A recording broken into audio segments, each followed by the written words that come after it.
Hello and welcome to Meeting Result. My name is Brian, and in this video we're going to talk about the new MEI scores that you see in the latest release of Meeting Result, which is Meeting Result 2.0. MEI stands for Meeting Effectiveness Index. Basically, we introduced this as a way to take a lot of the meeting metrics that we were already collecting within Meeting Result and turn them into a quantitative score so that you could see how well are we performing with respect to both individual meetings and also all the meetings for any of my projects that I have. So on the Meeting Leader dashboard here, you'll see that you've got a composite score here for each project. If I dive into a project,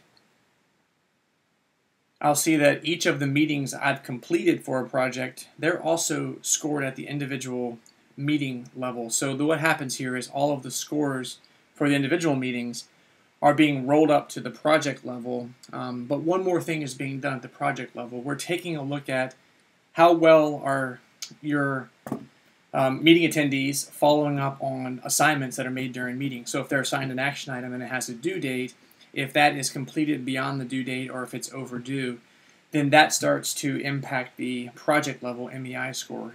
As you'll see here, we've got 90s and 80s for most of these, and then up here we're at 72.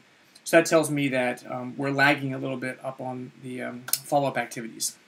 So let's talk about some of the high-level inputs to MEI. It's some of the things that you would expect. It's looking at your attendance percentage, right? Are people showing up at the meetings that they need to show up to?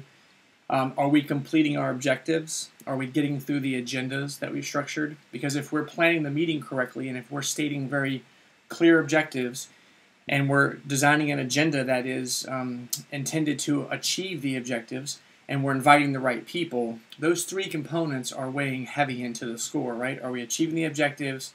Are people showing up and are we getting through the agenda? All those kind of work together and are major components of the actual score.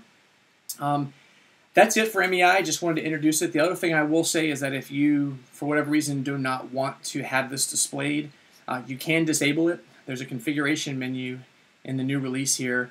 You can simply go in here and click the disable button. And now when you go back to your Meeting Leader dashboard, you'll see that the scores no longer show up here and they no longer show up within the individual project. So you can turn it off, but again, it's a way to really help you benchmark and measure how well are you doing with your meetings, right? If you can't measure something, then it's really hard to target kind of where do we need to improve to increase our performance in our meetings. And once you look at those scores, you can always dive into the metrics reports for each project and take a look and see, how are we performing on our individual metrics to sort of figure out where are the problem areas that we need to address. That's it. Thank you for viewing this video and have a great day.